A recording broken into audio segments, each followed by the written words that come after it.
So when I was streaming yesterday evening, someone mentioned in comments that there was a meetup today in Greenville,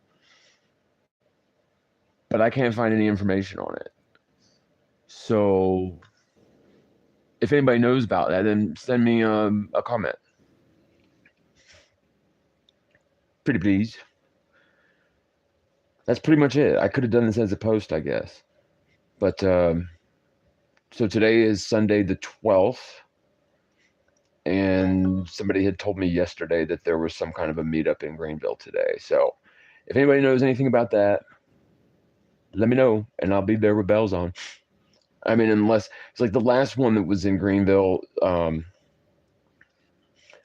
I told people that I was going to go, but then the organizer said that if I went, that she was just going to leave. She didn't want to be in the same fucking town as me, I guess. Right? So for what, I couldn't exactly tell you.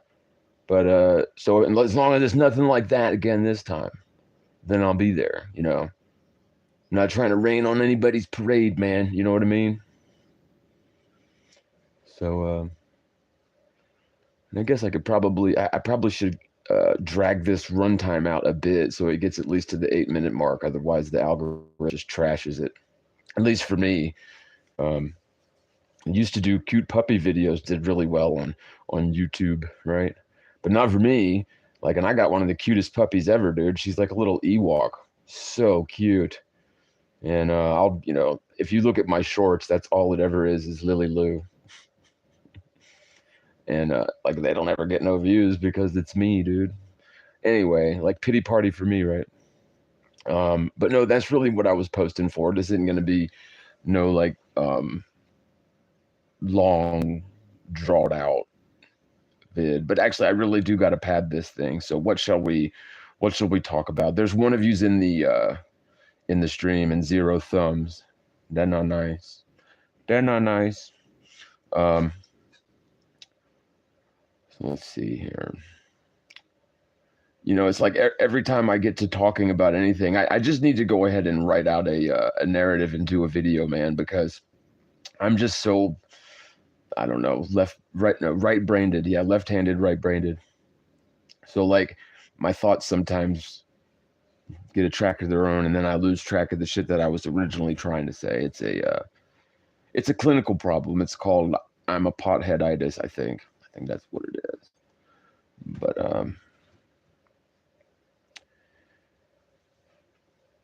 But yeah, if I write out a narration, right, I can have an idea of what I want to express in a video, and then write out my thoughts, and then edit that, and maybe do a little ad lib on the fly, right? But if I'm just sitting there freestyling, trying to talk about something, my thoughts always just go straight to that bullshit with the final experiment. I mean, what a stunt!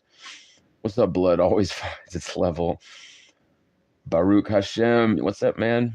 Blood does always find its level. That's true. Any kind of liquid. Um, yeah, man, for sure. I like that. But yeah, that's it's just so, man, it's so time consuming to do, uh, you know, video editing, and then rendering is a whole nother thing, man. Like, especially if it's a complex, longer video with a lot of different tracks and a lot of clips and longer, like larger files in it. Um, Sometimes it'll take 20 hours to render something, you know, and that's something that, you know, once, so like if you've worked on a video for, say, I don't know, 50 hours, and then you got to spend another 20 rendering it, and then you upload it, which takes another few hours, and then you like find an issue with the damn thing, right?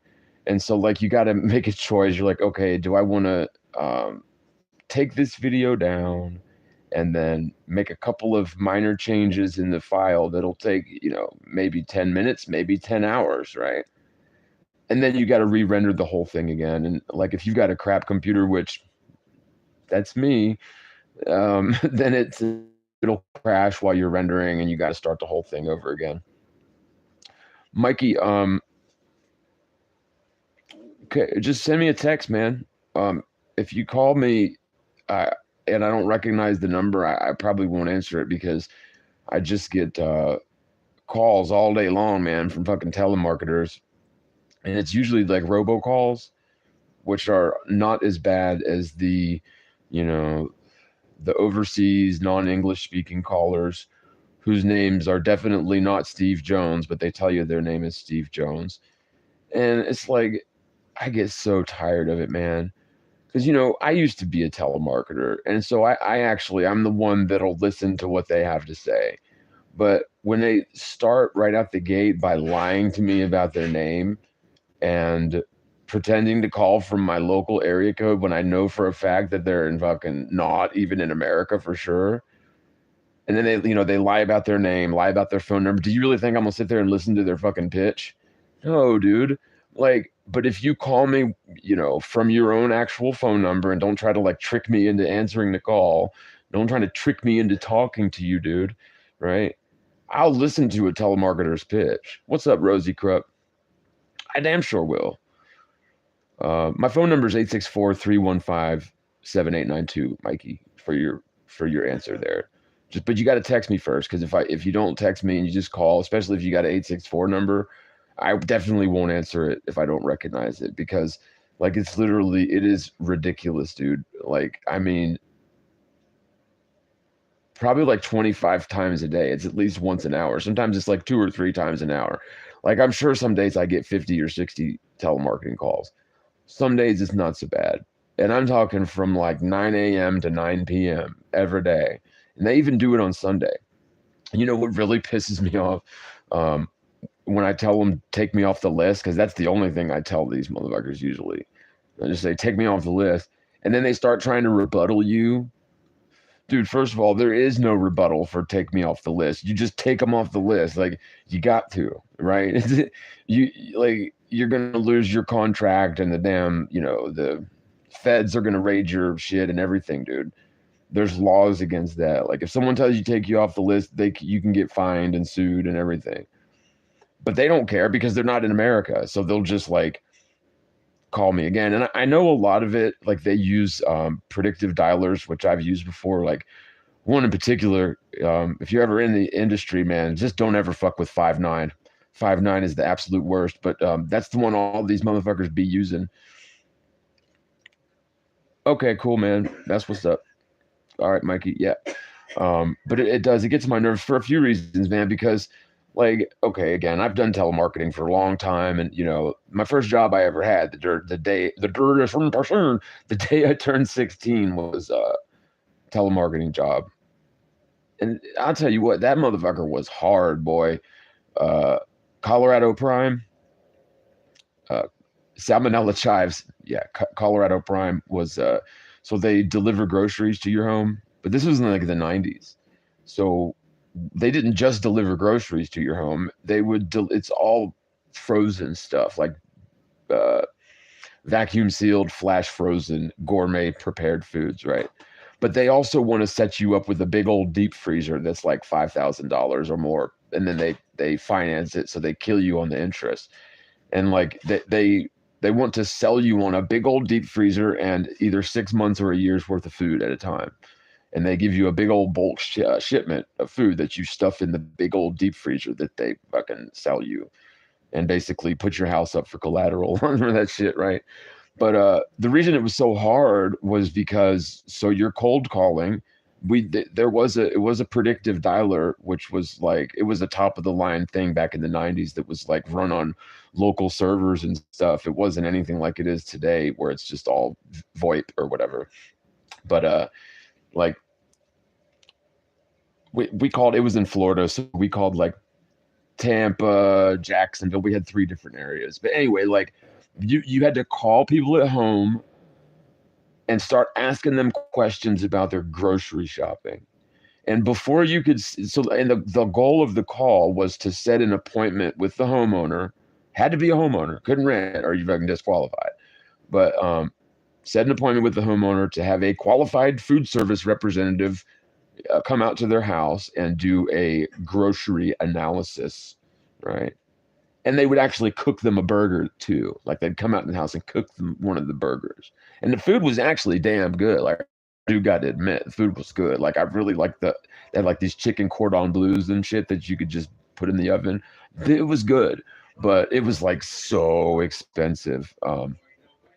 But in order to get the lead, in order to even have it qualify, you'd have to get everything about the people, like the home address, obviously, but like where they work, the name, the name of the place that they work, the title of their job, whether they own or rent their home, how long they've been at their job, whether they have a major credit card, how much do they make a year.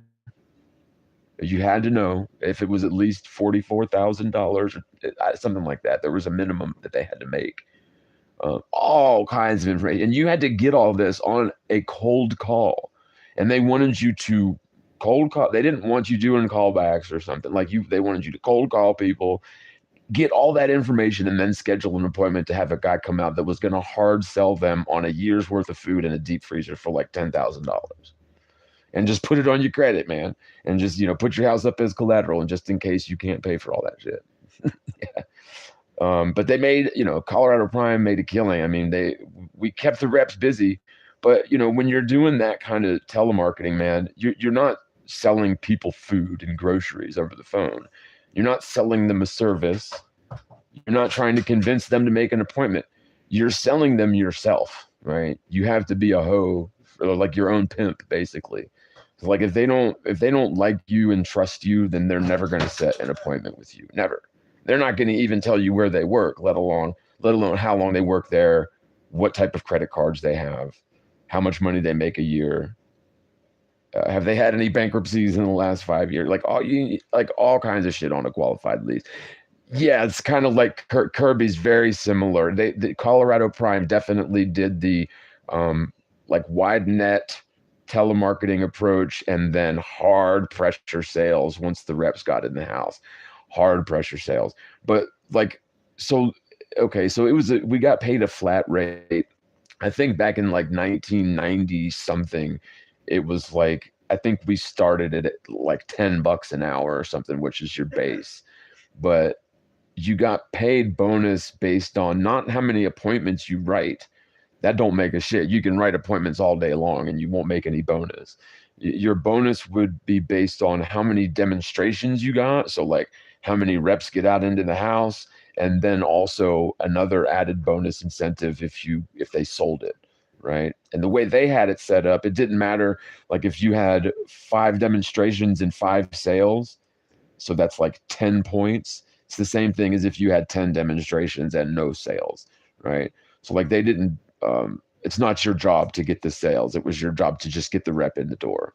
And we had some damn good reps. I mean, these motherfuckers, they were making old bank, dude. Like the top reps were definitely millionaires. They did it for years, right? And that's where, it's funny, but that I don't understand. Like, I guess it was a publicly traded company, so you always have the sort of Ponzi scheme aspect. Although I could be wrong. It may have been privately owned. I'm not sure. But anyway, so the point to all of that backlog, yeah, used cars, you never sold flat earth models. But the point of all that is, so like, I've been in the industry of sales and telemarketing a lot longer than I was in any sort of videography or, design or anything like that. And so again, when I get a telemarketing call, if someone is good. Help me. Oh yeah. Hold on. If someone's good, here, babe. Is that better? Is that good? Okay. I'll listen to what they have to say, and like even if it's something that I'll never use in a million years, like if the person presents themselves decently, I'll listen to what they have to say, and if it's something that I'm interested in, I might even sign up for it. But when you call me up lying about your name, like you tell me your name's Stephen Jones, or like one of them, God, what was it was that he told me his name was God, I can't think of it. It was like it was a old porn star's name. I can't think of it now, but like I'm like, your name is not John Holmes, is what it was. I'm like, your name's not John Holmes, and you really ought to think of a different name. But don't lie to people about your name. And I know that you're not in Greenville with an 864 area code. Take me off the list. And then they start trying to rebuttal you, right? I can't stand it. You know, I don't have anything against people with accents or people that don't speak English as their first language, but like when I got a call, say AT&T for customer service, and it routes you over to people that are definitely not native English speakers. Um, Conversationally, they are not functionally capable of handling customer service calls in a uh, like efficient manner. They're just not. Like it is such an experience just ripping your hair out trying to deal with these people that I'm sure they don't get paid very well by our standards, but for their standards they're balling, right? It's like when I started doing freelance work from home, uh, easily you can charge introductory rates of $15 and $20 an hour for professional clients when I started doing it. But then when they rolled out, I guess it was after NAFTA or CAFTA, started rolling out, and they started exporting or outsourcing a lot of jobs overseas. Um, we saw a drastic shift in the way that people hire for telemarketing jobs, and so you kind of had to go through this sort of freelance sites and bid on projects. At least that's what I found, because otherwise you're confined to your local area unless you're willing to move, right? And so when you're competing against people who are willing to charge like $1 an hour or $2 an hour, um, you can't compete with that when you're putting in bids for $20 an hour and 25 for the same service. Now, of course, you do get what you pay for. So um, there are I'm not sure, Rosie, um, but you get what you pay for. There are clients who will pay a premium for native English speakers, because it is sometimes important to companies to that their representatives handle their customers with care, right? I will leave Obama if their customer service sucks. I swear, like I'm about to dump a bunch of my subscription services, like Track Phone is another one, man. Like, and they've always been overseas, and they actually have pretty decent customer service. Um, but when they're actively taking our jobs, diluting the professional integrity for the freelance market, so like dropping the average bids on projects, and so dropping what everybody is bidding on the same projects, it has a snowball effect. It is detrimental to freelance people working from home, entrepreneurs, freelancers. And so like when I first started doing freelance for graphic design, but I quickly found, even in the early 90s, the graphic design modules for the bids was just flooded with very talented artists that were willing to do projects for just peanuts, dude, pennies, nothing. Like projects that will take a long time, that you got to really invest a lot of your efforts into for hours and hours. They would bid on it for like $20 or something, when I'm putting in bids for like 500, right? And it's when you're talking about design, there's really no competition there. You might as well just hang it up, because it's not like being a native English speaker has much advantage in that, other than perhaps, at least in the 90s, just being able to express the parameters of your job to the freelancer. I mean, that may have been like a hurdle, like a language barrier, especially prior to all the very slick AI translating solutions. But even then, it was just flooded. I found very quickly that there is no market for white boy graphic designers on the freelance sort of markets. Very rarely will you find people that are interested in native English speakers in that sort of profession. But when it comes to sales, customer service, and support, and that kind of thing, There are definitely niches for, customers that don't want, uh, no offense, they don't want people that don't really know how to deal with native English speakers well, representing their company. And so it is much harder to find jobs like that, but you can still find them. So with all that being said, um, I'm certain that I had a point to all that. But I think y'all, I think that, I mean, I think that was the point. I think that was the point that, you know, we've definitely got to find new ways to, to make money, man. Like, when I first started doing freelance, and I did very well with it, and I figured I would be able to do that kind of thing for a long time, maybe forever. But, it all got turned upside down on its head. Like, it's almost as if, you know, when the powers which ought not be see people like independently, like surviving without, without having to drive 100 miles every day to work and back, without having to, participate in all of the grind that comes along with, participating in the workforce, right? And so when the powers which ought not be see people, making it on their own, it's almost like they're going to enact, laws and, set up committees to make sure that that shit stops, because they just can't have independent free thinkers, not plugged into the matrix systems that they have, set up for us, right? And so, on the surface, the free trade agreements like NAFTA and things like that, they seem good, right? Like, yeah, competition is always good for business, right?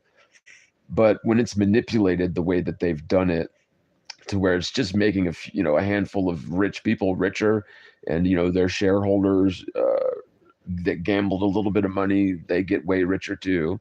So there are people that benefit from it, but the vast majority of us are the suckers that are ultimately paying the tab on all that shit, right? So anyway, I always just take it to such a sweet place, don't I? But anyway, the Fire Breakbeat remix is up, you guys. So if I know the live stream I did yesterday was really crappy, the quality was very bad, but I was able to, get it uploaded with a sweet little video.